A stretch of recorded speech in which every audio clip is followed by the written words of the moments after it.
Hey, what's up, guys? Game Fiend Fear of all games here, and it's Saturday, which means another week of wrestling has come to an end. And in the background is Roode charimen Prescott match, Nintendo 64. Get it? Because it's the 64 edition. But moving on, another week in wrestling has come to an end. I don't have really much to say because I've seen Night of Champions.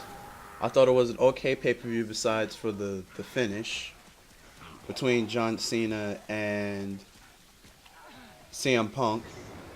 I didn't like the finish because it was a match that didn't have any gimmicks in it, meaning it wasn't a steel cage, meaning it wasn't a I quit, meaning it wasn't a last stand, meaning it wasn't a no DQ, and it wasn't no false count anywhere. There was no special stipulations. There was no special guest referee. There was no gimmicks at all. It was just a straight up one-on-one John Cena versus CM Punk for the WWE Championship main event.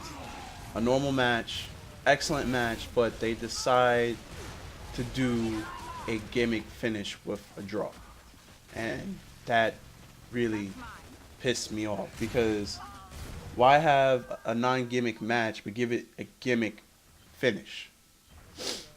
Like, why write it out as a draw, which technically, since it's scripted, technically it really can't happen. If it was from a realistic standpoint, since we all know it's scripted, if it was I quit match, okay, then I could see you could write it in as a draw.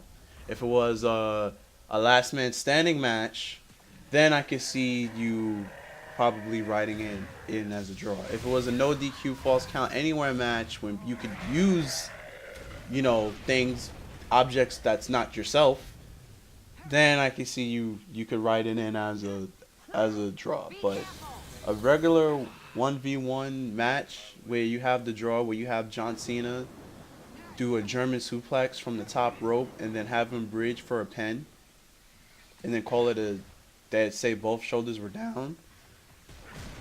I don't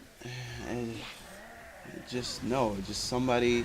I would rather have it is somebody had to win that match. I mean, you had CM Punk win at his hometown, and now you have John Cena versus CM Punk and John Cena's hometown, but you don't have CM Punk win, nor do you have John Cena win. You just have it a draw so you can just carry it out to Hell in a Cell. Don't really understand or get that, but it's whatever. Other things I liked on the pay-per-view was the Dolph Ziggler and Randy Orton match, though I feel that Dolph Ziggler should have won that match. I don't see why Randy gave Randy Orton the win. Randy Orton isn't going to go anywhere from winning that. Dolph Ziggler has the money in the bank. You should be promoting the guy that has the money in the bank. You should be promoting your next world heavyweight champion. Pretty much all the matches were okay. I mean, the finish between the Miz, Sin Cara,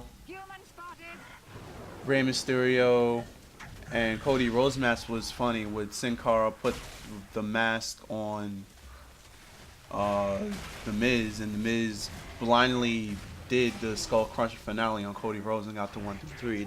That was entertaining. But yeah, Miz is starting to win, which now makes sense. Like, he has the Intercontinental title, so yes, let's get him more wins. That's pretty much it that I found entertaining. It was a very okay pay-per-view. It wasn't over the top. But yeah, more on this past week's wrestling. To sum up both what's going on in the main event scene between John Cena and CM Punk, it seems like they're doing a referee problem thing. Like, it seems because WWE has a history of doing this. I think it was 10 years ago, or roughly around 10 years ago, there was a referee problem in the NBA. I'm not sure, but I know there was a referee problem in one of the three major sports. I just know it wasn't baseball. I think it was basketball 10 years ago, and WWE did their own thing about their own story about, oh, refs not calling calls right, or refs not getting enough respect, and then the refs went on Union and the WWE. Where how see has now in the NFL, the refs, the real refs are holding out, and NFL has replacement refs that are like only like Division 3A refs, which are only qualified to coach college football games, but now they're doing NFL games. And seeing what they're doing is having there's a ref problem. How the ref, they blaming the ref that there was a draw, that quote unquote both shoulders were down, even though clearly if you review the tape that Cena's other shoulder was not down, but they have to kayfabe it up, say that his shoulder was down.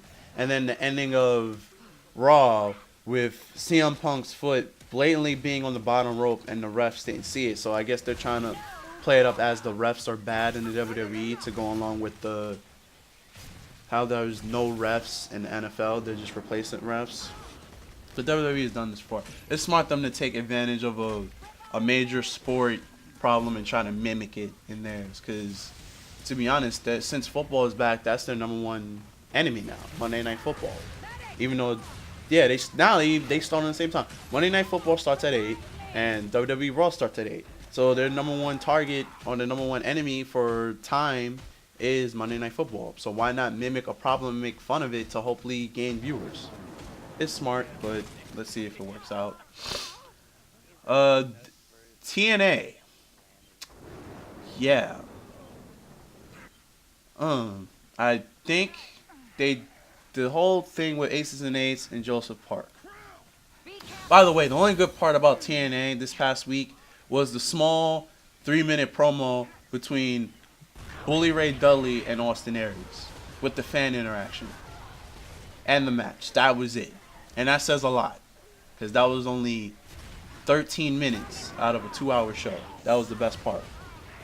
But yeah, Aces and Eights caught Joseph Parks, and they destroyed his laptop, which they think destroyed all his work. See, now, a smart person like me, all you really need to do is just get the hard drive from the laptop, and then you just extract the data from the. But yeah, But I guess the majority of the world doesn't know how computers work, so yeah, it's. And then to take a hammer and to hit him on the middle of the head to erase his memory, I don't get that either, because they really never took the route of Abyss being Joseph Park. So if TNA thinks what I plan to do, if they hit Joseph with the hammer and he suddenly turns into Abyss, that's going to be funny as hell and completely random but predictable at the same time. And supposedly Hulk Hogan is supposed to go to their shed or their clubhouse, because biker gangs, they don't have a hideout, they have a clubhouse. I don't understand it. But yeah, that's TNA's route to Bound for Glory, and I hope they don't change it into a triple threat, because that would waste the whole tournament. Because how the match between Bully Ray and Austin Aries, Bully Ray won the match, which was awesome, and I like that how he hugged Brian Hefner.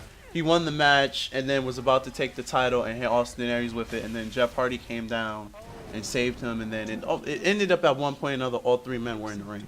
And I hope TNA, before Hulk Hogan gets kidnapped, that's what it seems like they're going with this route, I hope Hulk Hogan does not make that a triple threat match, because that would just waste the whole Bound for Glory's series tournament. I was like, why have a tournament if two people were going to win anyway?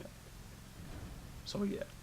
But anyway, that's going to wrap this up this week on Drama Scripted Saturday. Remember, this show will be always on every Saturday. This will be the only thing I will upload on Saturday is Drama Scripted Saturday. And I'm GameFiend127 Games, guys.